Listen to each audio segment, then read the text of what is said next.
Life in the Middle Ages was not easy, and it was especially difficult for those who had to do the dirty work.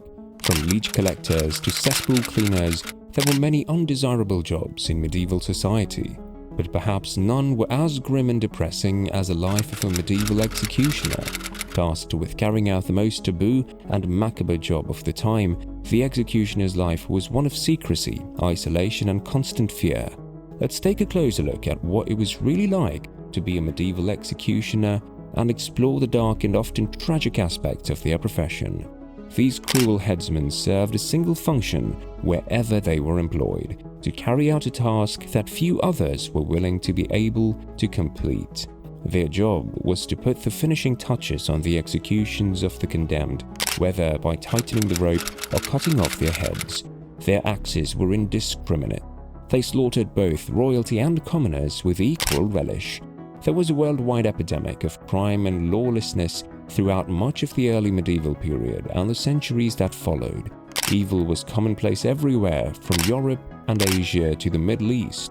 Under the watchful eye of the Grim Reaper, the lawless Middle Ages saw a rise in rapes, thefts, murders, heresies, and even leprosy. Where there is anarchy, however, justice will still be served, even if it is harsh. Unfortunately for the growing crime of the day, mercy was not the norm when solving crimes. This means that once justice was handed down, it was rapid and violent, serving as a sure vengeance against the subversion of social norms. In a nutshell, capital punishment was a common verdict. A new profession emerged as the first time the Middle Ages transitioned into a new, slightly more evolved era. The job of the executioner was one that nobody wanted, but someone had to do it. Western and Central European civilizations had a growing need for an official position that could meet their requirements for carrying out the death penalty as early as the 1200s. Skilled executioners were needed in major towns across France, Germany, and England to carry out the will of the state and the royal court as the divine hand of justice. A notable headsman named Nicholas Johann, also known as La Justice, was appointed the victime and official executioner of the Normandy town of Cox in 1202. From then on, the official stance made its way to numerous Western European capitals and other major cities. The function of the executioner has always been fraught, existing somewhere on the moral spectrum between respectability and revulsion, and this was true both before and after the crucifixion of Christ. Those who carried out executions were widely shunned.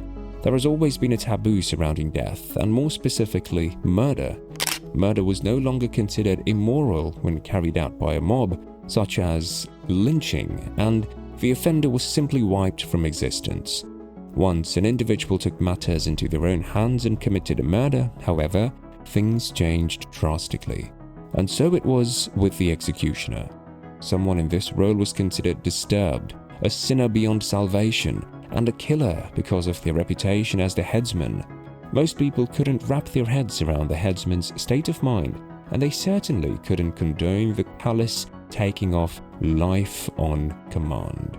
The reality is not far from the surface. An executioner in the Middle Ages faced significant social challenges.